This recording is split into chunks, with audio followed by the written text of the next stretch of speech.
Hi, I'm Reinhard Police. I'm the Business and Product Development Director at THQ Nordic, and I'm also the executive producer of Darksiders 3. What was the kind of initial vision for this one? Because we've played it a bit today and it seems like it kind of borrowed a little bit of the DNA from games like Dark Souls. Was that kind of the part of it? So, I mean, the initial thought was that every Darksiders game has this unique take on like all the main pillars of the game, which is like traversal, combat, puzzle solving, and story.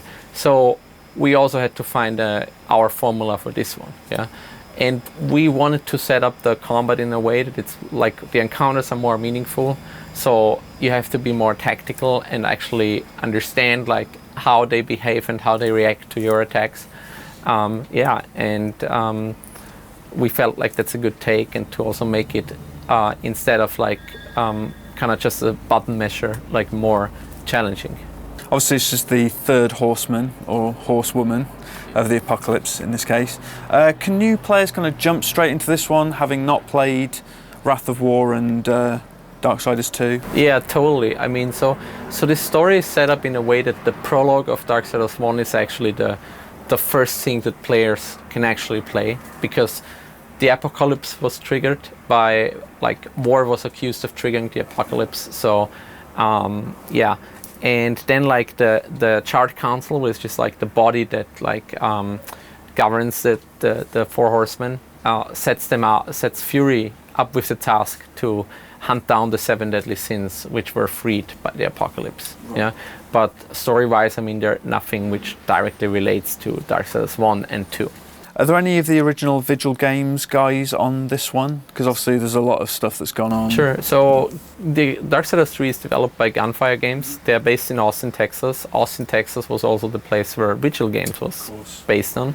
And actually, most of the core team of Darksiders 1 and 2 works at Gunfire Games. So Dave Adams is again the game director. He was a founder of Vigil Games and also like the technical director and also game director on Darksiders 2.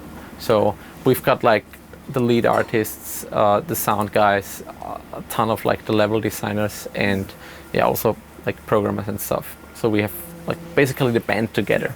What would you say the kind of fundamental sort of core changes to the combat system for this one? Yeah, so I mean, as I said initially, so when we talked about the vision, so the idea is like Fury's archetype is the one of a mage, so all her abilities are driven by actual magic. So while the whip is actually coming out of a hilt and is a magical whip. Right. And throughout her journey she gets like the hollows, which are like transformations. So like, for example, the flame hollow, which we show off, is like it gives you one additional weapon, and it gives you also a way to traverse the world in a new way. Yeah, and speaking about combat in like directly, I mean, the vision was to make it less of an hack and slay game, but more of a meaningful combat focused game. And the story, am I right in thinking that it kind of, the events run alongside the first game's events? Yes, exactly. Yeah. Well, so actually it takes place before the real first game. So right. The first thing in Darksiders 1 was the prologue with the apocalypse starting, and then like War is in Chains, and this is where Darksiders 3 starts, and then like at some point War's journey starts. Yeah. Right. Will you cross paths with War or Death at any time? No. So Death is on a totally separate realm, like being like in a side story. Yeah. Which is about proving that War is innocent, and War is still in chains. Yeah.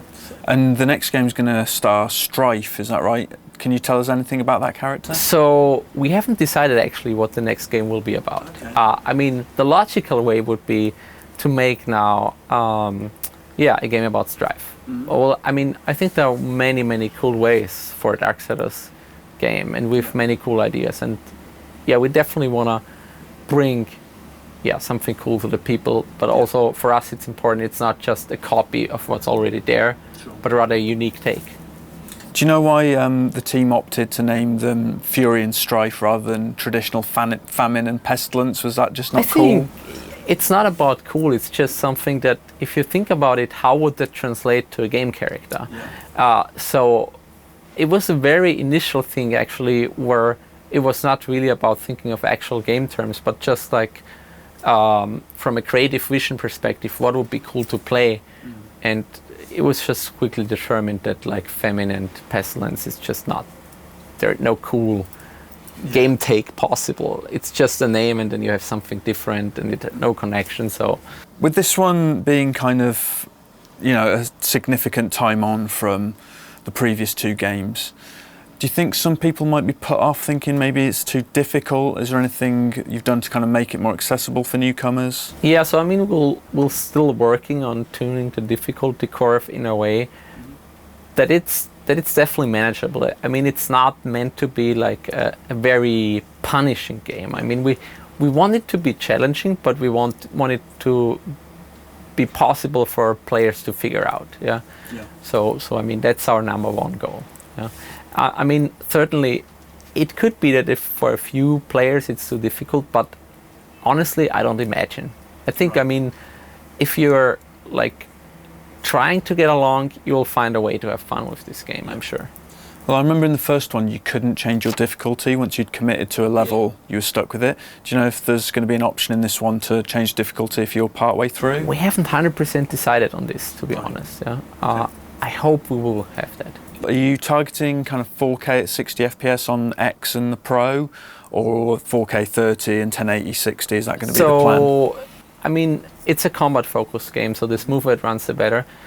We are not finally done with the final optimization pass. I mean, we'll definitely offer some sort of option where it's a higher resolution, but we still want to maintain a high frame rate. Yeah. So I can't like confirm 100% what it will be. And finally, what do you think is the single kind of coolest thing about Fury that you think players are going to really enjoy?